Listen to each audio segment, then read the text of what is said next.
Você sabia que a Bíblia é o livro mais antigo, mais vendido, mais lido e o menos compreendido de toda a humanidade? As pessoas costumam dizer, está na Bíblia, e muitas vezes nem está na Bíblia. Você gostaria de saber que a Bíblia Católica tem mais livros que a Bíblia evangélica e mais livros ainda que a Bíblia judaica? Por quê? Por que agora, nos anos 40, foram encontrados livros nas grutas de Qumran, no deserto de Naab, com uma quantidade enorme de livros que foram escondidos? São os evangelhos apócrifos, os livros apócrifos. Por que estes livros não compõem o cânon da Bíblia? Então, você quer saber sobre isso? Você quer saber quando foi escrito o Gênesis? Por quem foi escrito o Gênesis? Por que ele foi escrito daquela forma? Você quer saber? Se você respondeu sim essas perguntas, tem interesse, não importando se você seja católico, protestante, judeu, islâmico, kardecista ou mesmo ateu. Mesmo que você seja ateu, mas tem interesse, gosta de literatura, quer saber o que está escrito e por que foi escrito, o que levou as pessoas da humanidade a escreverem daquela forma, então esta live é para você. Este estudo que estamos fazendo é para você. Fica comigo e nós vamos trabalhar sobre isso. Não se esqueça que no final dessa live você pode preencher o seu e-mail, o seu WhatsApp, para que você seja incluído numa lista VIP, para você não perder nenhum episódio dessa maratona que nós vamos começar agora. A maratona de estudo sobre os livros bíblicos, que eu denominei de Bíblia e literatura ou literatura bíblica. A pergunta que se faz é, você gostaria de saber o que nunca lhe contaram sobre a Bíblia? Ou aquilo que você não teve ainda a oportunidade de estudar? Então isso aqui é para você. Então, como que a Bíblia foi escrita? Por quem foi? Quem escreveu a Bíblia? Como que foi escrito isso? Por certo, não havia um cinegrafista filmando a criação do mundo e nem alguém escrevendo o que estava acontecendo quando foi feito a lua, quando foi feito o sol. Não havia isso. Não havia. Então, quando que a Bíblia foi escrita? Quando que começou essa escrita? Quantas Bíblias existem? Quantos livros? O que realmente está escrito ali? Porque nós temos que pensar também nas traduções que nos chegaram. Muitas traduções foram realizadas com o intuito e até uma carga, um viés ideológico, religioso na história. Então é por isso que nós temos que buscar na fonte, buscar na língua original, entende? Lá no hebraico. A gente buscando no hebraico o que foi realmente escrito no Antigo Testamento ou no grego do Novo Testamento, aí nós teremos as condições de saber comparar essa literatura e essas traduções todas, para a gente ter uma posição nossa. Então, que tal saber quem, como, quando foi escrito o Gênesis? E também, do Gênesis ao Apocalipse. Então, nós vamos maratonar esses livros, inclusive os livros apócrifos, do qual eu falei no início. A quantidade de livros apócrifos que existem. E por que eles não estão? Por que eles não compõem o cânon da igreja? Mas por que eu estou fazendo isso? Por que eu estou me propondo a fazer isso?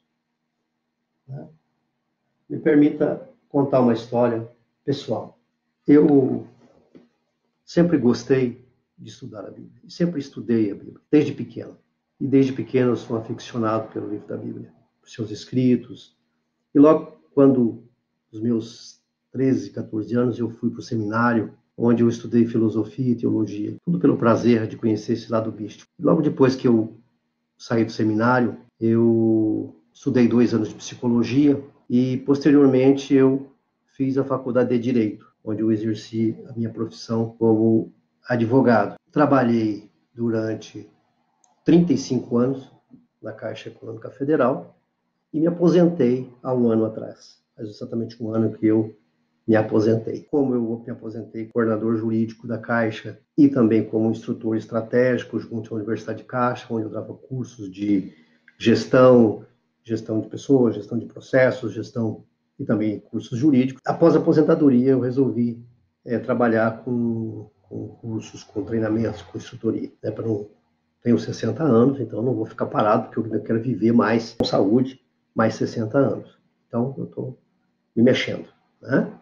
E, além de fazer esses cursos, eu agora, nesse período de pandemia, verificando na internet que existem inúmeras pessoas buscando informações sobre a Bíblia, uma enorme quantidade de busca na internet, no Google, pessoas querendo saber sobre a Bíblia, quem escreveu, quando foi escrito, que língua foi escrita, sobre a criação do mundo, como que foi feito isso tudo, né?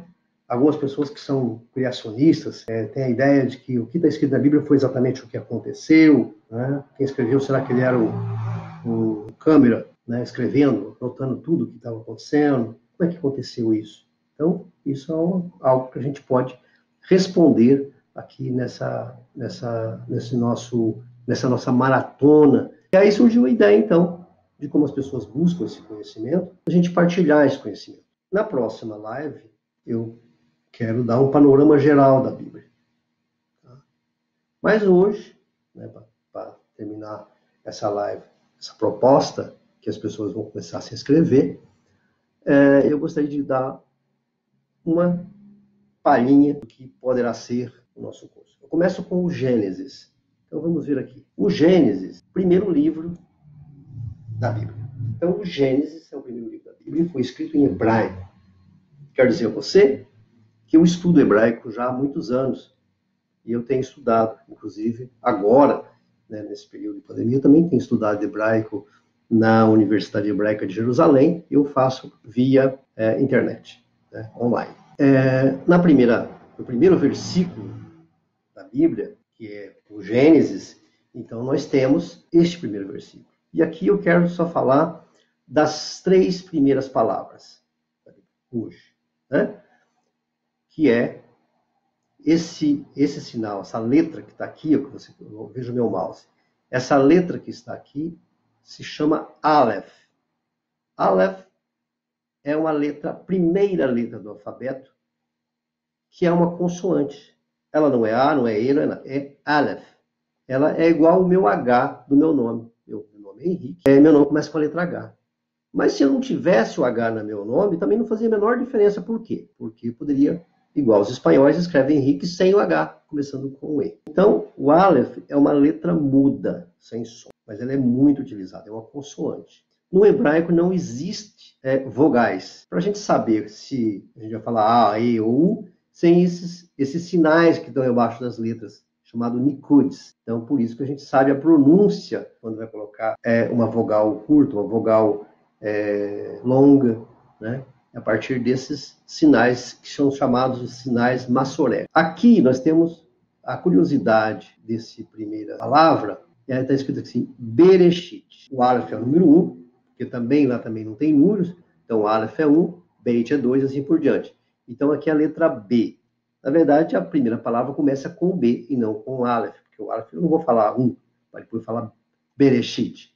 Então aqui tem B, Resh, aqui esse Aleph não se pronuncia, aqui é o Shi, aqui é outra consoante que é o Yud e o Tav. Então, Bereshit. Bereshit significa no princípio. O que é curioso nessa primeira palavra é com qual palavra se inicia a Bíblia. Com qual letra se inicia? Qual é a primeira letra que se inicia a Bíblia? É a letra B. Porque não seria conveniente começar com a letra Aleph, porque a letra Aleph é muda. Da mesma forma que mais para frente vai ver que o nome de Deus não se pronuncia. Ninguém diz o nome de Deus. O nome de Deus não é pronunciado. Por isso também o Aleph não é pronunciado. Então, se começa com o B. A palavra casa é Bait. Então, Bait, Bet, significa o homem, o humano. Então, começa com a letra Bet. Então, Bereshit. No princípio. Bará. Bará, também tem o B aqui, só que vou entrar. Bará. E o Aleph no final. Bará. Então, no princípio, criou. O Bará é uma criação, não é uma criação que eu crie algo de alguma coisa que eu fiz a partir de outra coisa. Então, por exemplo, eu vou fazer uma casa, eu preciso do material, mas esse criar, eu criei uma obra de arte. Eu criei uma obra de arte a partir do material que eu estou usando. Mas esse Bará não é a palavra criar, de fazer algo a partir de alguma coisa. É criar do nada, é criar uma coisa que surgiu, tá? Então, no princípio, criou. Aqui é a terceira palavra do nosso Gênesis, Bereshit, que está escrito Elohim. O Aleph não se pronuncia, mas ele está assinalado como E. E o El, Elohim, Elohim. Termina a palavra com a finalização plural, que é Rim. In. Tudo que termina com in é plural. É uma palavra plural. Então, se eu fosse traduzir ao pé da letra, eu diria Bereshit bara Elohim. No princípio, criou deuses. Aí você tem várias explicações para essa palavra plural. Porque Elohim não é o nome de Deus. Elohim é uma forma de dizer. Então, El é Deus. Por exemplo, quando a gente vai falar Betel, a casa de Deus, e assim por diante. Né? Tem Betel, Ismael, tem vários nomes bíblicos que terminam com El, que na verdade vão significar Deus. Quais as explicações que existem para que seja deuses aqui?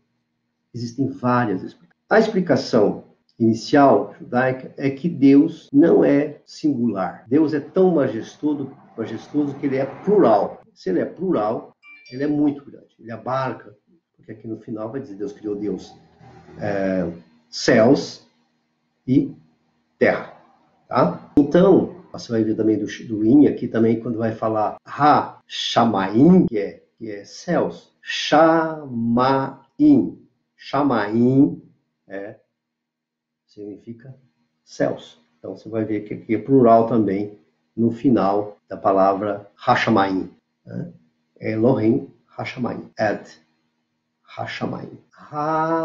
Ha-Aretz, que é terra. Enfim, o que eu queria falar agora é sobre isso. Então, o sentido que se dá é que Deus é majestoso. Mas, no século III depois da era cristã, Santo Agostinho viu nessa palavra a trindade. É plural porque são três, Pai, Filho e Espírito Santo. Então, você vê aqui, Santo Agostinho encontrou nesta palavra a razão para ele acreditar na trindade. Mas, aqui é muito interessante que é plural. Então, você já viu que nós temos só nas três primeiras letras um manancial de conhecimento. Obrigado a você que ficou até o final e você que tem interesse em acompanhar isso. A minha intenção é ler a Bíblia de forma literária toda. Não sei se eu vou dar conta de fazer isso em vida, mas eu começo pelo livro do Gênesis. Já fizemos aí algo sobre o primeiro versículo e vamos continuar. E para você ter isso continuamente, você se inscreva no nosso canal, curta as nossas publicações, nos acompanhe. Logo, logo teremos um novo vídeo. Se inscreva no nosso WhatsApp, nos grupos VIPs. Não deixe de se inscrever no nosso grupo VIP.